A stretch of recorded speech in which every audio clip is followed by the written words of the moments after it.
पहले वो सपोर्ट कर रहे थे, फिर बाद में खुद ही शिकार बने। शिकार बनते रहे ना। उसने घर से निकाल के उसको शूट किया। पीतल के बर्तन कितने महंगे होते थे। पाकिस्तान हमें गलत सिखा रहा है। बेसिकली जंगल में जंगल में बिल्कुल पत्थर मारते थे।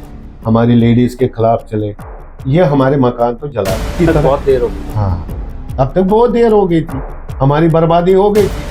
टेंपल पे तो दिन दिहाड़े गोलियां चलाई थी। बहुत अटैक्स हुए जम्मू में। एक किस्सा है कि ऐसे बहुत किस्से ऐसे बहुत किस्से हैं। एक ही टेंट में बहू भी रहती थी, लड़का भी रहता था, माँ बाप भी रहता था। कश्मीर से? हाँ, लाहौर के लिए। लाहौर, कराची, मार के जेलम में भी। कश्मीरी पंडित को पत्थर बांध के डल लेक में फेंक देते थे। उसका बदला वो ले रहे थे 47 का, बांग्लादेश का। बट उनको किससे आजादी चाहिए थी? आजाद हिंदुस्तान का। यहाँ क्या चलेगा? निजाम मुस्तफा। हम क्या चाहते हैं? आजादी। आप लोगों ने बहुत चाहा है। हमने 7 माइग्रेशन सही। देखिए, वो दुख तो मिटाया नहीं जा सकता, ना हम भूल सकते हैं, ना भूल सकते हैं।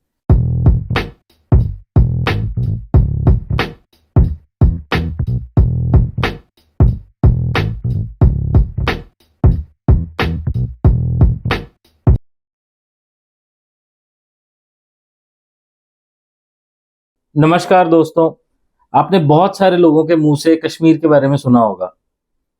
बहुत लोग ऐसे हैं जो कश्मीर के बारे में बताते हैं। कश्मीर में क्या हुआ, कश्मीर क्या है, कश्मीर में कितनी अच्छी चीजें हैं, क्या वादियां हैं, क्या खूबसूरती है। कुछ काला सच भी है। बट वो हमने हमेशा सुना है नेताओं से, हमने सुना है बिजनेसमैन से, हमने सुना है रिपोर्टर से। बट कभी कोई आके ऐसा नहीं बताया किसी ने कि हाँ मेरे साथ क्या हुआ, मैं कश्मीरी हूं, मैं पंडित हूं, मेरे पे क्या बीती थी। आज हम आपको रूबरू कराएंगे एक ऐसे आम इंसान से जो कश्मीर का वासी है। वो आम नहीं है, बहुत खास, लेकिन जब वो अपनी चीजें बताएगा, वो अपने दर्द बताएगा, आज तक उनको जो इंसाफ नहीं मिला उसके बारे में बताएगा, मुझे लगता है तब आपको उनके बारे में ये पता चलेगा कि कश्मीरी पंडित जो थे उन्होंने क्या दर्द सहा था और आज तक वो जो सह रहे हैं। उम्मीद करता हूं आपको ये पॉडकास्ट बहुत अच्छा लगेगा। कृपा करके अगर आपको अच्छा लगे तो बाकियों से भी शेयर कीजिएगा। Hello mister Kaul, how are you? I am fine Karan sir, how are you? अच्छा लगा आपकी पॉडकास्ट पे आने का। मिस्टर कॉल, हमारे लिए बहुत बड़ी बात है कि आज आप साक्षात हमारे सामने हमारे साथ बैठे हैं और आपकी जिंदगी के बारे में हम बातें करेंगे। लोग बात करते हैं कश्मीरी पंडितों के बारे में कि हाँ उन्होंने बहुत सहा है, बहुत देखा है, बट कुछ एक कहानियां जो सिर्फ कहानियां रह जाती हैं, असलियत लोगों के सामने नहीं आ पाती। कहानियों में मसाले ऐड हो जाते हैं, कुछ झूठ ऐड हो जाता है, या कुछ ऐसी चीजें ऐड हो जाती हैं शायद जो शायद नहीं भी हुई थी, या बहुत सारा ऐसा सच रह जाता है जो हुआ था लेकिन कोई बताने वाला नहीं है। बिल्कुल। तो हमारी जब इस बारे में बात हुई, आपने बताया कि ऐसे हमें जो इश्यूज आए थे, आज भी आप लोग आपकी पूरी कम्युनिटी उसके लिए फाइट कर रही है। बिल्कुल। आज भी इंसाफ नहीं मिला। बिल्कुल।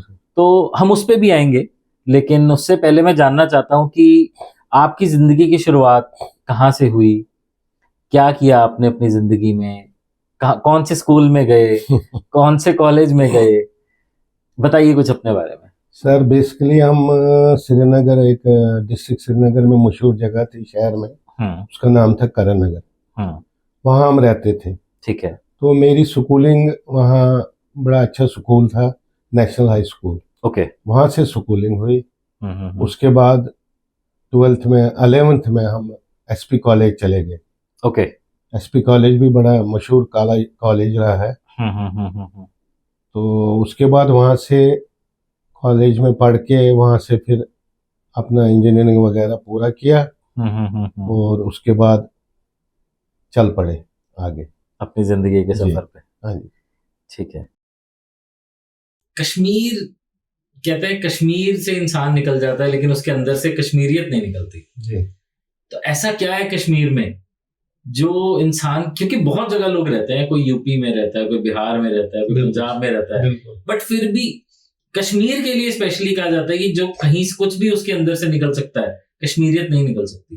वो क्या है, वो क्यों है? सर कश्मीर तो धरती पे एक स्वर्ग है।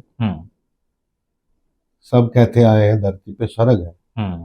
कश्मीर में कश्मीरियत थी, मेहमान नवाजी है, भाईचारा है, जो अभी भी कायम है कुछ कुछ।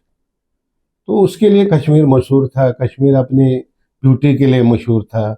कश्मीर की जो एरियाज थे, जैसे गुलमर्ग है, पहलगाम है, यूसमर्ग है, अच्छा बल है, अनंतनाग है जी, और भी ऐसी ऐसी जगहें हैं, मुगल गार्डन्स है, राइट, जिसके लिए वो मशहूर है, जो हमें कहीं वर्ल्ड में नहीं मिलेगा। बिल्कुल। और वहाँ की कश्मीरियत, वहाँ का खाना, दोस्ताना, वहाँ का खाना पीना जो था, मैंने सुना लोग बहुत फूडी हैं कश्मीर में, बहुत ज्यादा। बहुत वहाँ के मसाले, वहाँ का खाना पीना, तो जो वहाँ का नॉन वेज वेज, जैसे शादियों में हमारे नॉन वेज बनता था, वेज बनता था, वाजवान होता था, वो और हमारे इंडिया में कहीं नहीं है ऐसा, हमने अभी तक देखा नहीं। उसके लिए वो जगह मशहूर थी। कश्मीर की एक मैंने सुना, एक तो कहवा काफी फेमस है। सर कहवा बहुत फेमस रहा है। कहवे में वहाँ वो अपना सैफरान पड़ता है, और कहवे की जो चाय आती थी that is called Bombay T. उसका असली नाम बॉम्बे टी था। ओके। वो बाहर से आती है और उसमें हम कहवा चाय बोलते हैं। वो चाय वहाँ की मशहूर है। दूसरी एक नमकीन चाय मशहूर है जी, गुलाब वाली जो पिंक कलर की, उसको हम शीर चाय बोलते हैं। शीर चाय उसमें क्या होता है?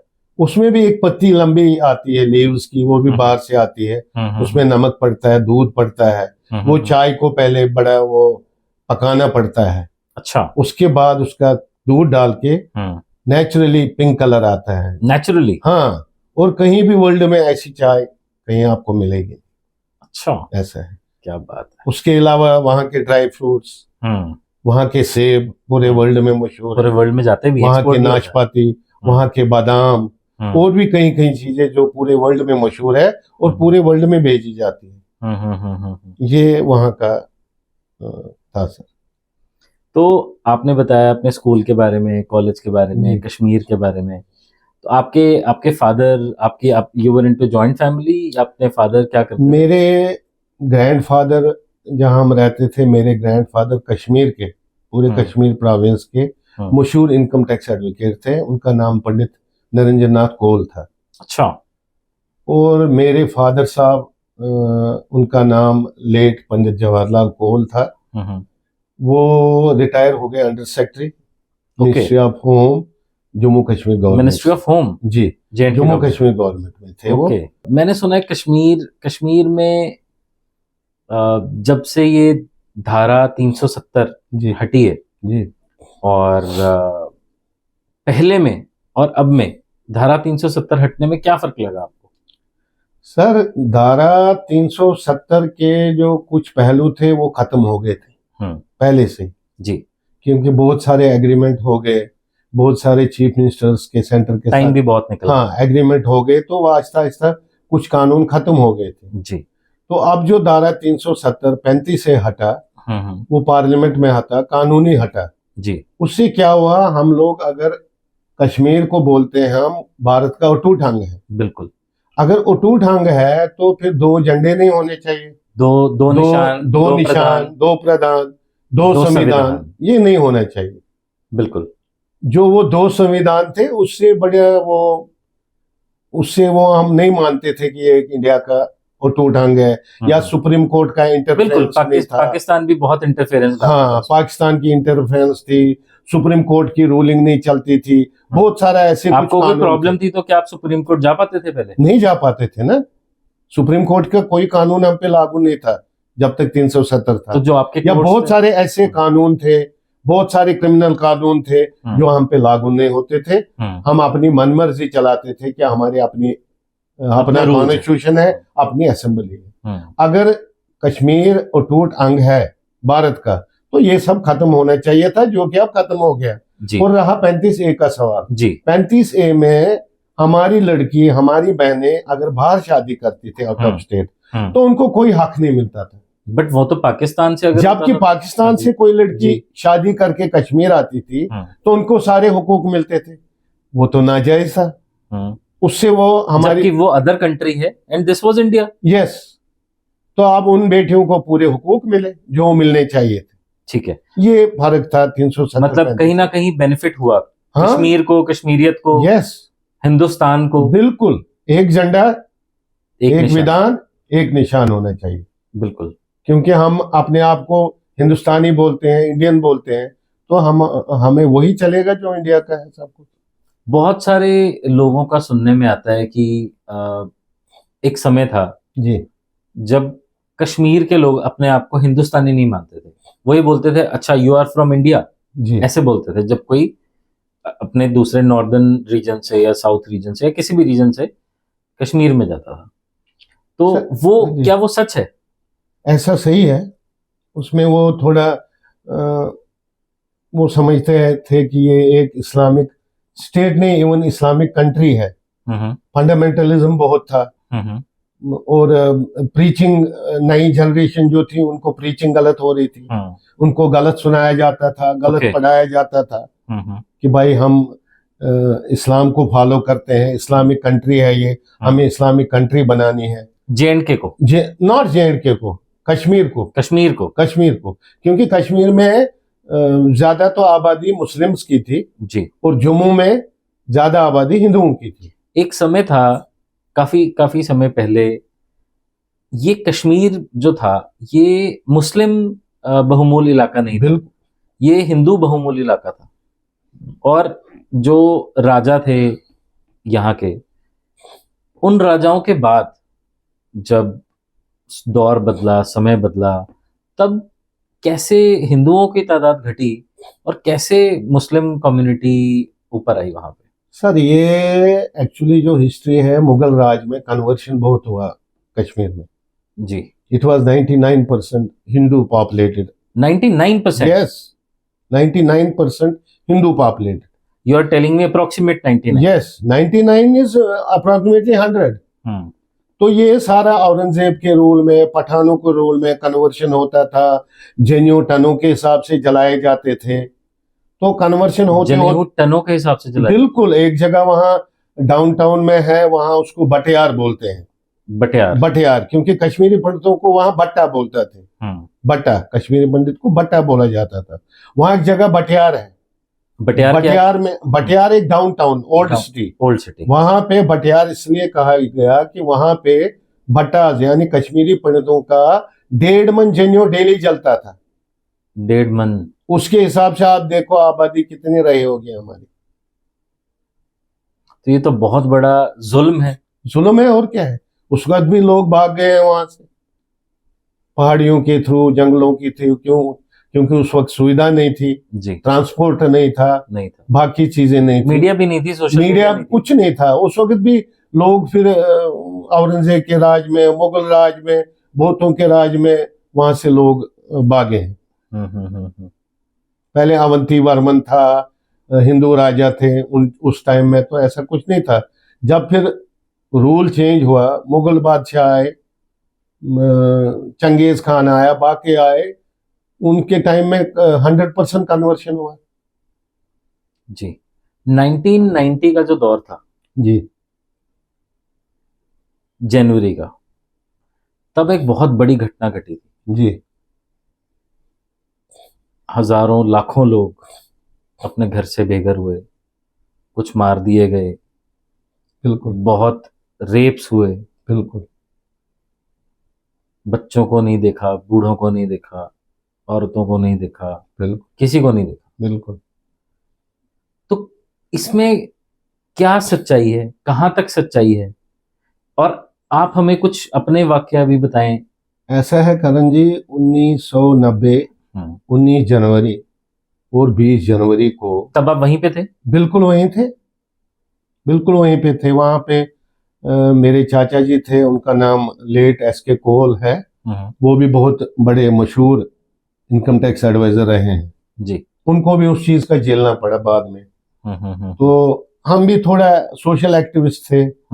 हम लोगों पे इल्जाम लगाया जाता था 26 जनवरी को झंडा चढ़ाते हैं, 15 अगस्त को झंडा चढ़ाते हैं, वो है ये है। बहुत कुछ, मतलब हमने इसलिए सहा कि हम नेशनलिस्ट थे जी, हम हिंदुस्तानी थे। हिंदुस्तानी थे। उस वजह से मेरे चाचा जी और मैं, हमारा लिस्ट निकलता था वहां के मस्जिदों में, मॉस्को में, किस चीज की लिस्ट? हिट लिस्ट के लिए, हिट लिस्ट। किसको हमने टारगेट करना है, किसको मारना है, इसकी एक्टिविटीज क्या है, उसके लिए फिर हिट लिस्ट में नाम आ जाता था, जिसमें हमारा नाम भी आया था। अच्छा। तो हमारे कुछ अपने दोस्त जो बचपन से हमारे साथ पढ़े उठे बैठे, वो लोग आते थे फिर, यार आप यहाँ से निकल जाओ, कल मैं नमाज पढ़ने गया, वहां लिस्ट थी, आपकी लिस्ट में नाम है, आप प्लीज यहाँ से निकल जाओ। वहां मोहल्ले वाला टारगेट नहीं करता था, वहां दूसरे इलाके के टारगेट करते थे मिलिटेंट्स, कि भाई फलाना हिट लिस्ट में है, इसको मार देना है। वो मेरे चाचा जी ने, एडवोकेट साहब जो थे, और मैंने सहा है।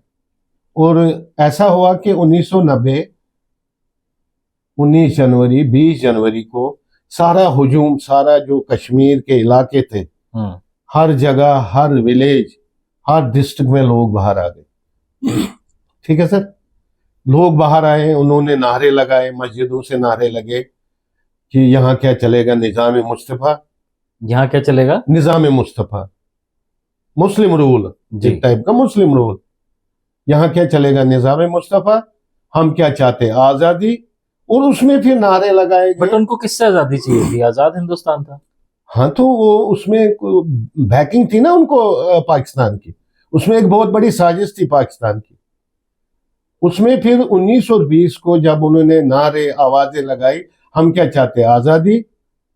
ठीक है सर, उसमें दूसरा स्लोगन उन्होंने दिया, हम क्या चाहते, आजादी, बटो रुस्ती बटने उसान।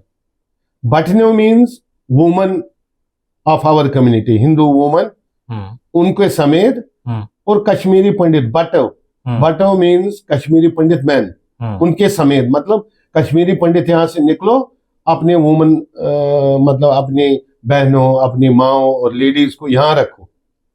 उसके पीछे मंशा क्या थी, रेप करने, शादियां करनी, जबरदस्ती करनी। हम क्या चाहते, आजादी, बटो रुस्ती बटने उसान, और जो काफिर है यहाँ से चले जाओ। मतलब वहां पाकिस्तान से ऐसे ऐसे टेप आए थे, उन दिनों कैसेट होती थी, छोटी सी टेप, हाँ, वो प्ले करते थे मस्जिदों में, उससे लोग भड़क जाते थे, माइंड वॉश करते थे। हाँ, आईएसआई का बना हुआ प्रोग्राम था, उससे वो लोग भड़क जाते थे। उन्होंने ये स्लोगन भी लगाए। जब हमने ये स्लोगन सुने, हमारी कम्युनिटी तो लड़ाकू नहीं रही है, हमारे खिलाफ क्रिमिनल केसेस कभी नहीं रहे हैं, हम पढ़े लिखे कौन। आज भी हिंदुस्तान की हिस्ट्री में रेयर ही कोई ऐसा शायद कुछ होगा जहाँ पे किसी कश्मीरी पंडित का किसी कभी नहीं बड़े एलिगेशन में नाम आए। हाँ, मैं आपको पीछे ले जाऊं, मुगल राज में भी कश्मीरी पंडित पेन चलाते थे, कलम चलाते थे। हाँ, कलम की ताकत थी उनके ऑफिस में, उनके राज में। उसके बाद महाराजा राज आया, उनके राज में भी हमें राज दरबार में या उनके ऑफिस में काम दिए जाते थे। इंटेलिजेंट थे कश्मीरी पंडित कौम। हमारा सहारा, हमारा गन, हमारा सब कुछ कल्चर था पेन, जिस पेन ने हमें अभी भी जिंदा रखा है, जिस पेन ने हमारी नेक्स्ट जनरेशन को कहां से कहां ले गए थ्रू वर्ल्ड, जबकि हम पूरे हिंदुस्तान में मुझे लगता है 0.1% भी नहीं है। हम वहां से 4 लाख लोग निकले। 4 लाख? हाँ, 1990 में। 1990 में सर, लेकिन 4 लाख तो निकले थे, कितने ही मैंने सुना है जो जला दिए गए, जिंदा जला दिए थे। देखो, वहां ऐसे ऐसे कारनामे हुए। आप अगर इंडियन एजेंसी में डीएसपी हो, एसआई हो, हिंदू, तो आपको विक्टिम बनाया जाता था। विक्टिम? हाँ, आपको ब्लैंक रेंज से शॉट किया जाता था। अरे बाप रे। आप किसी सेंट्रल एजेंसी में हो, आपको मारा जाता था। आप कोई पॉलिटिशियन हो, सोशल एक्टिविस्ट हो, आपको मार दिया जाता था। उसका लिस्ट निकलता था मस्जिदों में कि भाई इसको हिट लिस्ट बनाना है, और मार देते थे। कोई एजेंसी, मतलब वहां लॉ एंड ऑर्डर का नाम ही नहीं था। पूरी जितनी इंडियन एजेंसीज थी वो फेल हो गई थी सर। आपकी राह थी, आपका सीबीआई था, आपकी कोई भी जो मिलिट्री इंटेलिजेंस थी, सारी फेल थी। कोई किसी को बचा नहीं पाया। जब आम आदमी भड़क गया तो हाँ, कोई बचा नहीं पाया किसी को। ऐसे इंसिडेंट हुए। उसके बाद जब लाइन बड़ी, निकलते गए लोग अपने मकान छोड़ के, अपने सामान छोड़ के, ट्रकों में, टैक्सियों में, बसों में, कुछ बचा नहीं पाए, निकलते गए लोग। उसके बाद कुछ एपिसोड ऐसा हुआ, वंदहामा मैसेकर हुआ। क्या हुआ? वंदहामा मैसेकर, वंदहामा एक जगह है गांधरबल एरिया में, कश्मीर में, गांव में वंदहामा एक जगह है। वहां कश्मीरी पंडितों को बाहर लाइन में निकाल के, उसमें बच्चे भी थे छोटे छोटे, उनको उनका मैसेकर किया गया, मार दिया गया वंदहामा में। तो वो जब लाइन लाइट में आएगा तो वो हिंदू कौन वहां बैठेगा? उसके बाद छिटी सिंहपुरा, डर बिठा दिया मन। हाँ, हमारे सरदार भाई थे, छिटी सिंहपुरा एपिसोड हुआ एक, वहां 25-26 सरदार भाई मारे गए। वंदहामा हुआ, फिर दूसरा एक एपिसोड हुआ, वहां 30-32 पंडित मारे गए। डर था, डर का माहौल बिठा दिया गया, तो हमें वहां से सब कुछ छोड़ के भागना पड़ा, सब कुछ। इवन बैंक्स में जो कुछ था, बैंक्स में लेडीज का सोना था, कैश था, पैसे थे, घर में सामग्रियां थी, वो छोड़ तो के। क्या हुआ उस सब सामान का? कुछ नहीं हुआ, लूट लिया गया। बैंक भी लूटे गए? देखिए, मैं आप बैंक भी लूटे गए? मेरे कुछ भाई गलत मानेंगे, मेरे दोस्त हैं अभी भी मेरे साथ इन टच में है, वो आप मानते हैं हाँ, हमसे गलती हो गई, प्लीज कम बैक, क्योंकि वहां का भाईचारा ऐसा था, वहां का कल्चर ऐसा तो बचपन से वहीं रहे हो तो हाँ, उनकी शादियों में, हमारी शादियों में लोग आते थे, काम करते थे, हम उनकी शादियों में, बड़े दिन, ईद है, शिवरात्रि है, इकट्ठा करते थे। पर उन दिनों 1990 में जो पाकिस्तान का एक काज था, जो जब वहां जियाउल हक पावर में आए, उन्होंने बांग्लादेश का बदला लेने के लिए कश्मीर को तोड़ना चाहा इंडिया से। उसने आईएसआई को एक्टिव किया, तो आईएसआई ने लोग भेजते गए, यहां से लोकल लोग जाते गए, वहां बसें लगती थी। मतलब पूरा इसके पीछे आईएसआई का पाकिस्तान का हाथ। यस, पैसा भी भेजते होंगे बहुत। बिल्कुल, बहुत कुछ भेजते थे। तो पाकिस्तान ने चाहा हम यहाँ अपना दबदबा। किस चीज का बदला ले रहे थे वो बांग्लादेश का, बांग्लादेश जो हमने उसका तोड़ा, उसका बदला जियाउल हक ने लेना चाहा। उसने इन्फिल्ट्रेशन कराई, मिलिटेंट्स भेजे, अफगानी गुरेला भेजे, और फिर कुछ लोकल लड़कों को उनकी जो उनको एजुकेशन गलत दे दी, उनको इस्लामिक फंडामेंटलिज्म उनके दिमाग में डाला गया। वो भी फिर पार जाते थे, बसों में जाते थे, बसों में फिर आवाज लगाई जाती कि चलो चलो लाहौर चलो, चलो जी कुपवारा से आगे चलो, बसें निकलती थी कश्मीर से। हाँ, लाहौर के लिए, लाहौर, कराची, ये अपना आजाद कश्मीर जो हमारा ऑक्युपाइड है पाकिस्तान के पास, वहां ज्यादा कैंप लगते थे लोकल्स के। तो ये रास्ता बाय रोड जाते होंगे ऑब्वियसली। हाँ, बाय रोड सीधा। तो वो कोई बैरिगेटिंग इंडियन आर्मी की या Pakistani, God knows Indian army क्या कर रही थी तब, इंडियन बीएसएफ क्या करती थी तब, आई डोंट नो। मेरा मकान भी बीएसएफ वालों ने लिया था, 100 आई रिमेम्बर शायद 117 बटालियन। ओके, उन्होंने हमें जम्मू के एड्रेस पर आप लेकिन बटालियन के लिए श्योर नहीं? आई एम नॉट श्योर, 117 थी, अब तो लगभग 35 साल हो गए। उन्होंने हमारा मकान टेक ओवर किया, हमारा बहुत बड़ा मकान था, उसमें 24 कमरे थे, स्टोर्स थे, किचन थे। तो उन्होंने टेक ओवर किया वो मकान, और हमारे मकान का लिस्ट बना के वहां के कमांडर ने अटेस्ट किया, एसएचओ करणनगर ने अटेस्ट किया, और उन्होंने गवर्नमेंट ऑफ इंडिया से एक सर्वेयर मंगाया था, उसने अटेस्ट करके वो लिस्ट उन्होंने हमें भेजी कि भाई आपका जो यहाँ सामान है वो फलानी मकान में हमने रखा है, उसकी इन्वेंट्री ये है।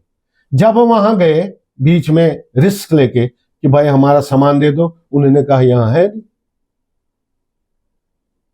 कुछ तो आर्मी और बीएसएफ की भी वो बनती है जिम्मेदारी, बिल्कुल जिम्मेदारी है सर। वो सामान कहाँ गया, वो बर्तन कहाँ गए? वो भी लूट लिया। हमारे बर्तन, पीतल के बर्तन कितने महंगे होते थे, हमारा सामान, हमारे वहां फर्नीचर, फिक्सचर सब लूट गया। किसने लूटा I don't know, but BSF ने अभी तक हमें वो सामान लौटाया नहीं, जो इन दिनों कम से कम 4-5 लाख का था, आज तो बिल्कुल 20-25 लाख से ऊपर ही, शायद उससे ज्यादा होगा। तो इसलिए गवर्नमेंट एजेंसीज ने भी फायदा। हमारे कुछ दोस्त पार गए, वहां से आके उन्होंने सरेंडर किया, और वो कहते थे कि यार पाकिस्तान हमें गलत सिखा रहा है, वहां ऐसे करते हैं, बिल्चों से खाना खिलाते हैं, हमसे काम लेते हैं। यार वो आज़ादी नहीं चाहते हैं, वो कहते हैं हमने आप लोगों से बदला लेना है। किन लोगों से बदला? कश्मीरियों से। पाकिस्तानियों ने? हाँ, क्योंकि जब हमने 47 में कबाली भेजे, आप लोगों ने वहां गवर्नमेंट का साथ दिया।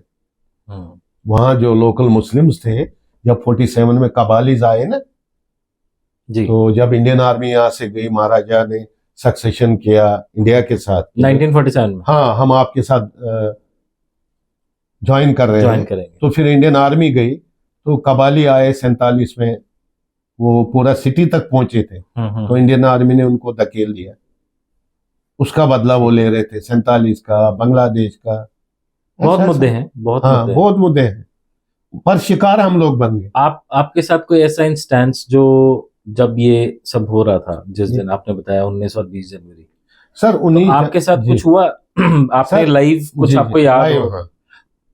19 जनवरी के बाद फिर जब हमारी फैमिलियां निकली, हमने अपनी लेडीज निकाली, बच्चे निकाले, तो मेरे जो चाचा जी, जिनका मैंने आपको कहा वो एडवोकेट थे, ही वाज लीडिंग एडवोकेट, वो लीडिंग एडवोकेट होने के नाते वो उनको वकीलों ने या किसने टारगेट बनाया, भाई इसकी इतनी बिजनेस है, क्लाइंटेज है।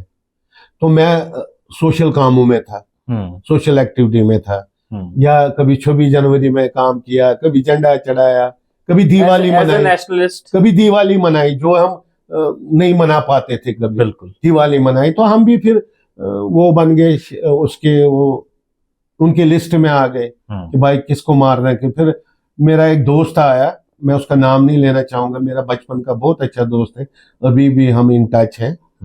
तो वो मेरे साथ पढ़ा है, इंजीनियरिंग भी मेरे साथ, दूसरी कम्युनिटी, कश्मीरी मुस्लिम। ठीक है। वो मेरे पास घर आया, उसने मुझे कहा यार रवि तू निकल जा यार। मैं कहा यार क्या हो गया? मैंने दाढ़ी वाड़ी अपनी बढ़ाई थी, मैंने तब बियर्ड रखी, दाढ़ी बढ़ाई थी, शक के लिए कोई मुझे पहचाने ना, कर्फ्यू होते थे, बाकी होते थे। मैं कहा यार क्या हो गया? क्योंकि हमने मतलब ये 19-20 जनवरी के पहले से चलता आ रहा था ये सब, बट उस दिन 19-20 जनवरी से पहले पूरी तैयारी हुई थी। ठीक है। मैं ये कहने में हर्ज नहीं रखूंगा कि लोकल्स का भी कुछ सपोर्ट था जी, लोकल्स का भी सपोर्ट था कि इतनी दूर से लोग घरों में आए थे, एम्यूनिशन लेकर, तैयारी थी, उनको पता था वो क्या करने जा रहे हैं। हाँ, एवरीबॉडी वाज गोइंग। मेरा दोस्त था, यार तू निकल जा, मैं कल नमाज पढ़ने गया था करण नगर मस्जिद में, तो यार आपके और आपके चाचा जी का वहां नाम है एटलीस्ट, तो बंदा तो खूब खाएगा। वो सिर्फ इसलिए है क्योंकि आपका दोस्त था। हाँ, और मेरे फादर साहब उन दिनों होम में थे, वो ज्यादा दिल्ली जाते थे, उनके अंडर पब्लिक सेफ्टी एक्ट, उनके अंडर जेल्स, पुलिस वगैरह था, वो भी एक टच था उनको ब्रेन में कि यार इनका फादर इस तरह सख्ती दिखानी पड़ती थी ना होम में, वो भी था, बहुत कुछ था हमारी जो फैमिली। तो फिर आप कैसे बचे उस दिन? सर क्या हुआ, 19 रात को जब ये सड़कों पे आए, उस दिन सब कश्मीरी पंडित कम्युनिटी को पता चला कि अब तो गलत है। टेप्स चले, हमारे खिलाफ चले, हमारी लेडीज के खिलाफ चले। तो 20 तारीख से शुरू किया लोगों ने निकलना, कोई ट्रकों में निकला, कोई बसों में, जैसे भी बड़ी सख्ती से। तो फिर 20 तारीख को सेम रिपीट हुआ।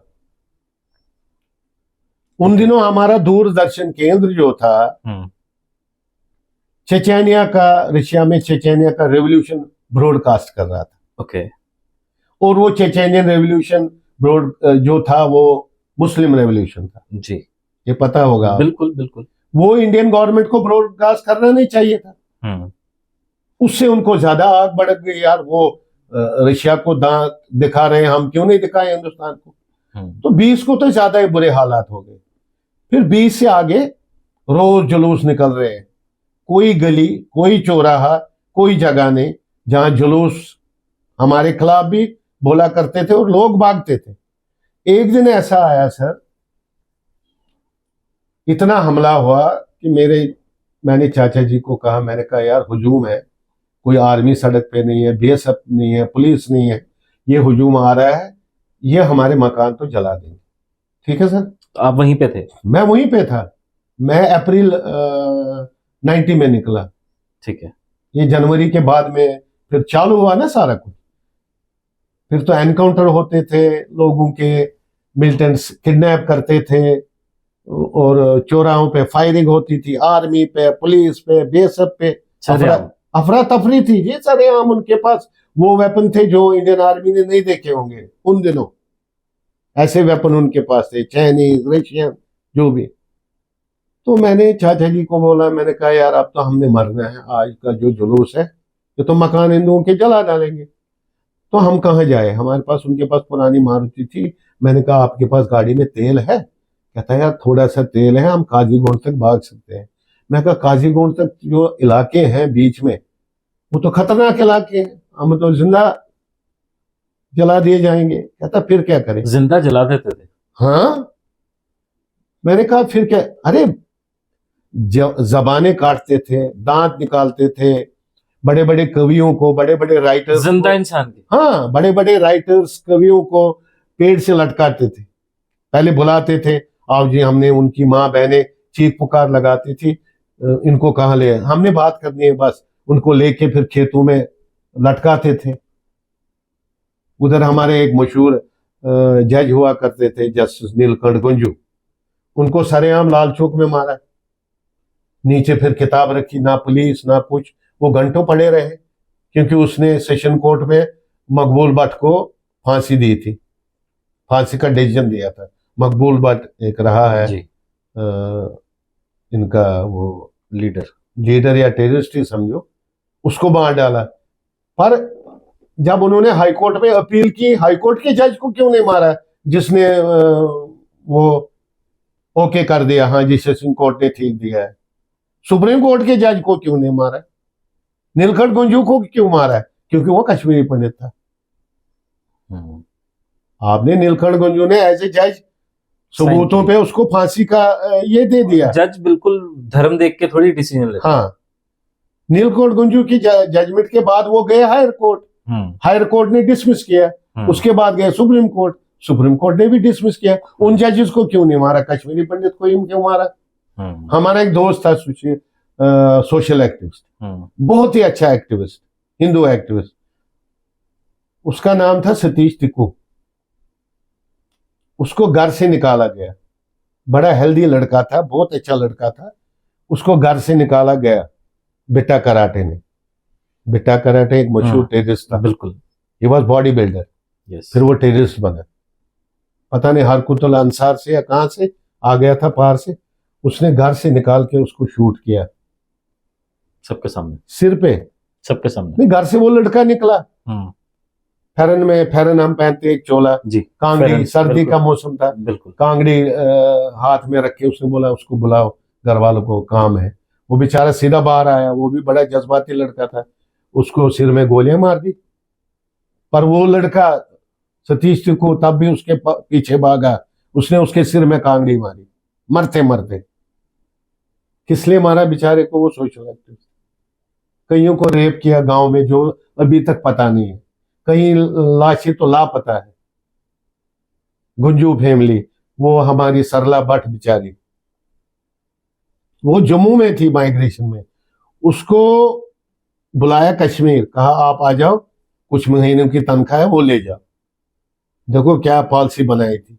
वो बेचारी गई भाईचारा देख के, वहां अपने दफ्तर गई सवरा इंस्टीट्यूट में, तो वहां तनख्वाह शनखा लिया, बाहर निकली, उसको किडनैप किया। किडनैप करने के बाद उसको सामूहिक बलात्कार किया, और उसके बाद भी नहीं छोड़ा। जालिम देखो ना क्या है। उसके बाद वो सा मशीन, वो आरी होती है ना, वो लकड़ी काटने वाली जी, उस पे उसके 2 पीस किए, 2 पीस कर दिए। हाँ, और फिर जला डाला। अधजली लाश मिली थी, वो कहां से बुलाया उसको, तनख्वाह ले जाओ। ऐसे हालात थे। लोकल भी सपोर्ट करते थे। एक लड़का बीएसएनएल में था, वो बेचारा हबा कदल एरिया में रहता था, उसको मारने आए। हम तीसरी मंजिल पे ना अपने बड़े बड़े ड्रमों में चावल रखते थे, सर्दियों का सामान रखते थे, सूखी सब्जियां रखते थे जी। उसको जब पता लगा, वो ऊपर चढ़ा और चावल के ड्रम में छुप गया जी। तो मिल्टन ने बोला भाई ये कहाँ है? तो चावल के ड्रम उतने बड़े होते थे कि कम से कम उसमें 1-1.5 क्विंटल चावल आता था। फिर तो एक आदमी आराम से बैठ जाए। बिल्कुल, आधा ड्रम था, वो उसमें घुस गया, ऊपर से ढक्कन रख दिया, वो आ गए मिलिटेंट। उसकी बीबी को कहाँ है, यहाँ नहीं है, तो उनने देखा यहाँ नहीं होगा, अभी ऑफिस में होगा, कहाँ होगा, वो चले गए। और उसके सामने जो नेबर था उसने मिलिटेंटों को इशारा किया, वो ऊपर है। एटिक बोलते थे हम, एटिक। एटिक हमारा ऊपर होता था, हमारे घरों में जीआई शीट्स लगी होती थी यहाँ, बिल्कुल ऐसे। उसके नीचे एक हॉल सा होता था, एटिक, उसमें हम सामान रखते थे, सब कुछ सामान। अच्छा। उन्होंने कहा कि वो ऊपर है, ऊपर छुपा है ड्रम में। उन्होंने क्यों बताया? उस वक्त लोकल का भी दिमाग खराब हो गया था ना, मैं आपको बताऊंगा ना लोकल बाद में कैसे उनको भी तसल्ली हो गई। तो उन्होंने ड्रम में उसको फायर किया, पूरा खूनो खून ड्रम हो गया। उससे चावल निकाल के उसकी बीबी के मुंह में भरे। उसने बीबी ने कहा मुझे भी मार डालो, अब मेरा कोई है नहीं। तो उनने मिलिटेंट्स ने कहा इसको कौन रोएगा। वो बीएसएनएल में जो भी इंडियन एजेंसी के साथ था, जो भी सीआईडी में था या किसी में था, किसी भी गवर्नमेंटल एजेंसी, यस। उसके बाद सेम ये लोकल मुस्लिम्स के साथ हुआ, जो पुलिस में थे, जो कोई डीएसपी था, जो कोई क्राइम में पहले था। वो सपोर्ट कर रहे थे, फिर बाद में खुद ही शिकार बने। शिकार बनते रहे ना, किसी का बाप मारा गया, किसी का बेटा मारा गया, कोई एनकाउंटर में मार गया। वो समझ गए कि पाकिस्तान हमारे साथ गेम खेल रहा है। बट 47 की तरह बहुत देर हो गई थी। हाँ, अब तक बहुत देर हो गई थी, हमारी बर्बादी हो गई थी। जो मैं आपको बता रहा हूं ना सर, ये तो 10% एक हिस्ट्री है, 10% ऑनली। 10%। अगर आप 100% पूरी सुनेंगे, 10% इतनी भयानक है। अगर आप 100% सुनेंगे तो आप हैरान हो जाएंगे। लेडीज के पीछे भागे, सोपोर में मिसेस गुंजू थी, उसने छलांग मारी दरिया में, वो पता नहीं कहां बह गई। बड़े रेप्स हुए, बड़े दूर दूर इलाकों। झेलम का भी बहुत जिक्र आता है। हाँ, पूरे एपिसोड में। हाँ। झेलम का क्या? झेलम वेरनाग से निकलती है, इतना छोटा सा चश्मा है। हाँ। वहां से निकलते निकलते वो फिर फैल के दरिया बढ़ जाता है। हाँ। कश्मीर के इलाकों में से निकलता है। हाँ। और आगे फिर पाकिस्तान वगैरह जहाँ।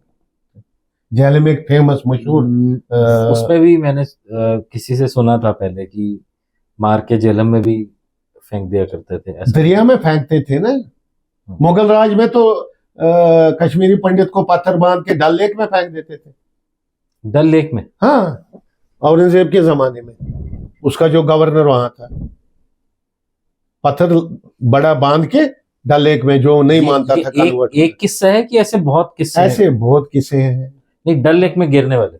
हाँ, ये मैं आपको कोई 300-400 साल पहले की बात, मतलब डल लेक के नीचे कुछ उनको पत्थर बांधते थे। अब तो कहाँ मिलेगा वहां कुछ, अब तो खत्म हो गया होगा कंकाल भी। तो वहां उनको फेंकते थे पत्थर बांध के, ताकि ऊपर ना आए, जो कन्वर्शन नहीं मानते थे। आप लोगों ने बहुत चाहा है। हमने 7 माइग्रेशन सही है। 7 माइग्रेशन। दिस इज आवर, जो 1990 में माइग्रेशन हुई है, वो 7वीं माइग्रेशन। बट ज्यादातर लोगों को तो यही पता है, पहले वाली 6 तो कभी जिक्र ही नहीं होता। हिंदुस्तान बहुत वास्ट देश है, उनको कोई सुनाता नहीं है, कोई पढ़ता नहीं है। हिस्ट्री नहीं हमारी बहुत बड़ी बुक है राज तरंगी। कल्हन वाज राइटर ऑफ राज तरंगी, राज तरंगी। वो जब लोग पढ़ते हैं तो उसमें पता चलता है कश्मीर क्या था। इस original name was Sati sir, इसको सती सर बोलते थे। सती सर, यस। सरों से घेरा हुआ, सर मीन्स ये अपने दरिया बड़े बड़े जी, एक किस्म के। मतलब कश्मीर का नाम बता रहे हैं कि ये नाम था, इसका नाम सती सर था। हमारी जो सभ्यता है वो 5000 साल पहले की है जी। तो जो आपने मुझे बताया कि आप और आपके चाचा जी वहां पे थे जिस दिन ये सब हो रहा था जी, बहुत बड़ा जुलूस निकला आपने बताया। तो आज आप मेरे सामने हैं जी। उस दिन बचे कैसे आप? अगर आप इतने बड़े जन सैलाब कह लो या जुलूस कह लो या अदर कम्युनिटी का अटैक कह लो उसको, जी सर, उस अटैक से कैसे बचे? क्या किया आपने उसमें? ऐसा सर, मुझे ऐसा लगा कि मैं दाढ़ी बढ़ाऊं जी। जब मैंने सुना कि हम हिट लिस्ट में जी, मैंने अपनी दाढ़ी पूरी बढ़ाई। उससे मैं और ही कुछ मेरा लुक था जी। आप समझ गए मेरी?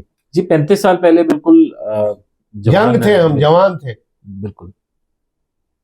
तो दाढ़ी मैंने रखी थी कि मैं दूसरे जो मुझे हिट करेगा या जो मुझे अटैक करेगा उसको लगे ये मिस्टर कोल नहीं है, ये कोई और ही है, लोकल मुस्लिम है। उसी तरह से मैंने दाढ़ी बढ़ाई थी। तो मैंने अपने चाचा जी को बोला फिर हम गाड़ी नहीं निकाल पाएंगे, चलो सर हम टोटो ग्राउंड भागेंगे। टोटो ग्राउंड मशहूर है, वहां पर एक पुराना आर्मी कंटोनमेंट है, एक ब्रिगेड है, पटमालू बोलते हैं उसको, बड़ी मशहूर जगह है, चलो हम वहां भागेंगे। उसने कहा वहां तो हमें आर्मी घुसने नहीं देंगे, वो भी फायर करेंगे कि कोई हमारे तरफ भाग के आ रहा है। बिल्कुल, क्योंकि फिदानी अटैक, वो बॉम्ब ब्लास्ट अटैक वगैरह हो रहे थे आर्मी पे, फिदानी अटैक हो रहे थे, आर्मी को क्या पता है। मैं कहा फिर ऐसा करो भाई, आप तो मरना ही है। हमारे घरों में ना वो खाना पकाने का किचन होता था, उसमें होता था वो मड का बना हुआ किचन में, क्या बोलते हैं उसको, चिमनी। चिमनी तो थी बड़ी, उसमें जिसपे खाना बनाते थे, चूल्हा जी, चूल्हा हम कश्मीरी में दान बोलते थे, दान चूल्हा। हाँ, तब वहां चूल्हा ही चलता था, गैस सिलेंडर वगैरह तो बाद में आए। लकड़ी पे हम खाना शाना, हमारे कोई नौकर या कोई भी हमारी माँ बहने उसी पे खाना। उसके ऊपर एक चुमनी होती थी बड़ी, उसका जो पॉइंट था वो लास्ट स्टोरी में बाहर निकलता था, वहां से धुआं। लास्ट स्टोरी मतलब घर की जो टॉप स्टोरी है, ठीक है, वहां बाहर निकलता था। कितने स्टोरी का मकान था आपका? हमारा 3 स्टोरी का मकान था, 24 कमरे थे। 24 कमरे? जी, हमारे 3 चाचा जी थे और हमारे फादर साहब और उनकी फैमिली थी। 24 कमरे थे, आगे जमीन थी, आधा कनाल आगे बाग था, और स्टोर्स थे, एडवोकेटों के चैम्बर थे, क्योंकि वकालत का ही ज्यादा पेशा हमारे घर में रहा। चैम्बर 2-3 थे। तो मैंने उसको कहा यार अंकल जी हम इस चिमनी में चोरी रहेंगे, ठीक है, तो हम बच जाएंगे यार। मेरा दिमाग चला नहीं उस वक्त। उसने कहा यार अगर तू चिमनी में चोरी रहेगा तो आगजनी होगी, और आगजनी पहले भी होती थी। इंडिया पाकिस्तान का मैच है तो कश्मीरी पंडितों को पथरा, शीशे, टीन, शीन तोड़ जाते थे। पाकिस्तान जीतता तब भी पत्थर पड़ते थे, पाकिस्तान हारता तब भी पत्थर, कभी खुशी में कभी गम में, लेकिन हाँ, पत्थर मारते थे। और आगजनी भी होती थी, किसी न किसी का मकान जलाना है, गांव में शहर में बहुत आगजनी होती थी। मैंने कहा चुमनी में चोरी रहेंगे तो वो हमें अंदर देखेंगे नहीं, तो आग शाग लगाएंगे। उसने कहा चुमनी में तू कैसे बच जाएगा, तू तो सड़ जाएगा, धुआं तो वहीं से निकलेगा। हाँ, तो बाहर आवाजें आ रही है, मारदार चल रहा है, तो मैं रो पड़ा। मैं भी जवान था, छोटा था, मेरी एज उन दिनों 28 साल की थी। आई वॉज अनमैरिड, पर मेरी एंगेजमेंट हो गई थी। मेरी वाइफ वगैरह, उसकी बहन जम्मू, उनको निकाल दिया था उन्होंने, घर वालों ने। मैं रो पड़ा, बहुत रो पड़ा। नहीं यार हमने ये चीज देखी नहीं है। फिर मैंने 3-4 दिन के बाद जब ज्यादा हमने सोचा अब तो हमें मार ही डालेंगे, तो मैंने अपना एक बैग लिया, उसमें सिर्फ अपनी सर्टिफिकेट्स ली सारी, मैट्रिक से लेकर एंड तक सर्टिफिकेट्स ली, और 2-4 कपड़े लिए बस अपने रूम से। बाकी पिताजी के, मदर का, ब्रदर का रूम था, उसको टच नहीं किया।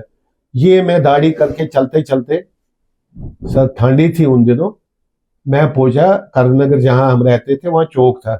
चौक के मुझे आर्मी मिली। हाँ भाई कौन हो तुम? मैं कहा यार मैं जम्मू जा रहा हूँ, मैं कश्मीरी पंडित हूँ। उनने देखा मेरी चाल डाल, कहता नहीं यार झूठ तो नहीं बोल रहा, बैग में क्या है? क्योंकि अटैक होते थे ना, मैंने बैग खोला एक एक करके, फिर मैंने अपने जनेऊ दिखाया, मैं भाई साहब मैं हिंदू हूँ, ये मेरा जनेऊ है, मैंने जम्मू जाना है। सुबह का टाइम था, बस नहीं मिली, तो मैं पैदल चलता चलता लाल चौक पहुंचा, वहां बस नहीं मिली।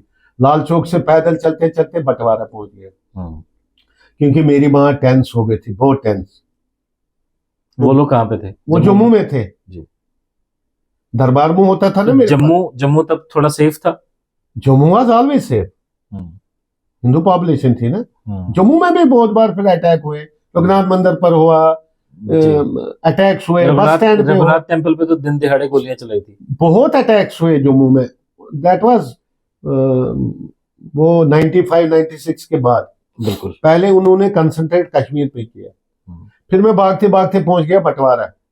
बंटवारा कंटोनमेंट एरिया है। मैं अपने बैग पे बैठा और वेट करता रहा। थोड़ी सी बारिश गिरने लगी।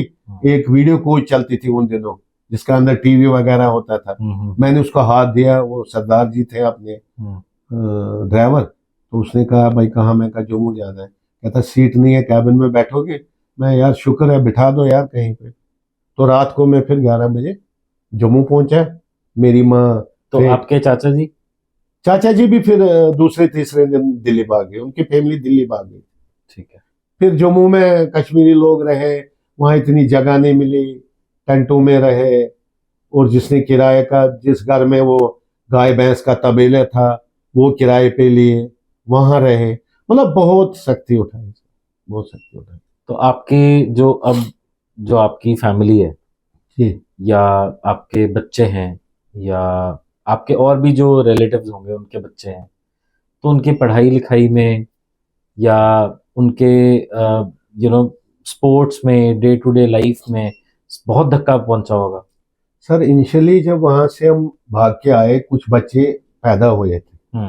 मेरी शादी तो जम्मू में हुई 91 में। कौल साहब, ये बताइए कि जब आप लोग अपने घर छोड़ के निकले, या आपको अपने घरों से निकाल दिया गया जी, तब गवर्नमेंट ने कुछ कैंप्स, कुछ शरण दी हो, कुछ हेल्प की हो, कुछ किया था? सर इनिशियली जब हम लोग वहां से भागे तो लोग सड़कों पे रहे, सड़कों पे रहे, मंदिरों में रहे।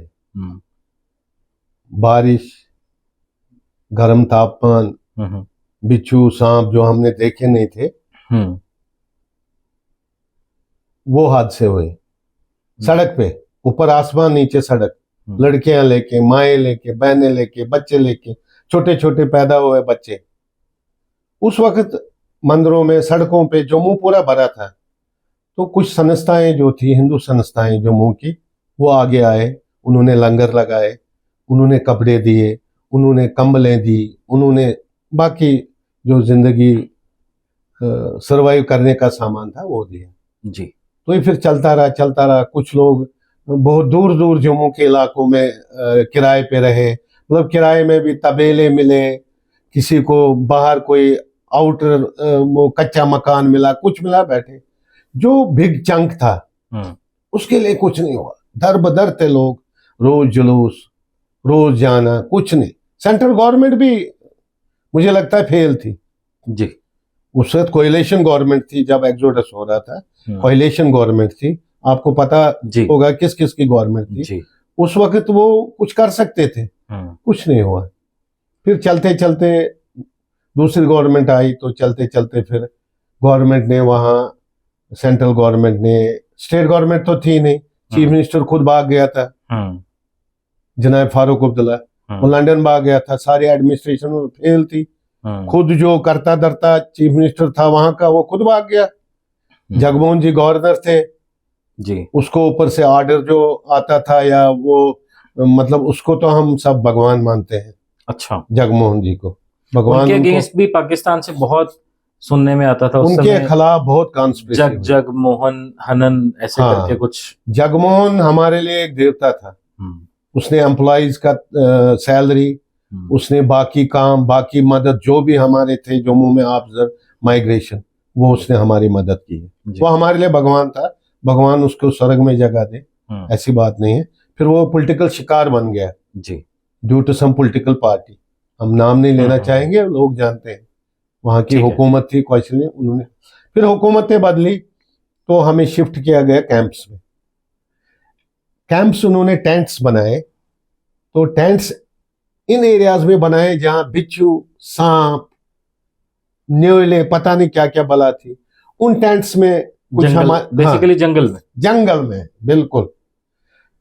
वहां के सांपों ने हमारे बुजुर्गों को, बच्चों को, वहां के बिच्छू, वहां के जानवर उन्होंने खाया, मर गए। डेंजरस जानवर आते थे, लोग मरते गए। अच्छा, कोई हमारे पास सुविधा नहीं थी, वॉशरूम्स नहीं थे, नहाने की जगह नहीं थी, औरतों के नहाने की जगह नहीं थी, माँ बहनों का चेंज की। एक ही टेंट में बहू भी रहती थी, लड़का भी रहता था, माँ बाप भी रहता था, बच्चे भी रहते थे। मतलब उनकी जवानी पे असर आया। जो न्यूली मैरिड थे ना, उनकी जवानी पे असर हुआ। उनका माँ बाप वही, उनकी बहन वही, वो शादीशुदा, वो भी वही। और टेंट्स में बहुत कैजुअलिटीज हुई। फिर आहिस्ता आहिस्ता बढ़ते बढ़ते हुकूमत ने उनको टेंट्स से वही एरियाज में टॉम्स में शिफ्ट किया। वो टॉम्स बनाए थे, आपको वो जेल में होती है ना जिसको सबसे बड़ी सजा होती है, वो झुक के वहां सोता है, सिर झुका के जाता है। हाँ, 10 बाय 10 का टॉम बनाया, लो हाइटेड, सीमेंट का कम हाइट वाला होता है, हाँ ऐसे गोल, बिल्कुल एग शेप वाला, राइट। वो दे दिए 10-10 लोगों को, 10 बाय 10 का। वो बेचारे वहां झुक के रहते थे। हमने कभी एसी नहीं देखा था, हमने कभी कूलर नहीं देखा था। कश्मीर में हमारे बचपन में फैन नहीं होता था, ऐसा आबोहवा था। ठंडा इलाका था, ठंडा इलाका था, खूबसूरत इलाका था। यहाँ फ्रस्ट्रेशन हो गई, कुछ बच्चे फ्रस्ट्रेट हो गए, कुछ पागल हो गए, जिनको कोई सहारा नहीं मिला, नौकरियां नहीं थी, तो उनको उस टॉम में रखा। 1984 हाँ जो हमारे सिख भाईचारे के साथ हुआ, आप जानते ही हैं जी, उनको अब रिसेंटली इंसाफ मिला है, उनके हक में एक फैसला आया है। तो मैं ये जानना चाहता हूँ कि क्या मैं पूरा समझा मैंने आपकी कम्युनिटी को प्रॉब्लम हुई, कैसे आप लोगों ने अपने समय को निकाला, नहीं क्या आप लोग को सर, इंसाफ मिला? ऐसा है कि अगर हम आपके सामने अपनी दुविधा, अपनी स्टोरी सुनाएंगे, फिर तो उसमें आपको कम से कम 1 साल लगेगा सुनने में। मैं समझता हूँ, बिल्कुल बिल्कुल, बट मैं ये जानना चाहता हूँ, और देखिए वो दुख तो मिटाया नहीं जा सकता, ना हम भूल सकते हैं, ना भूल सकते हैं, और मैं यही मैं आपसे जानना चाहता हूँ, क्या कहीं पे आपको इंसाफ मिला है या अभी भी इंसाफ कहीं इंसाफ नहीं मिला सर।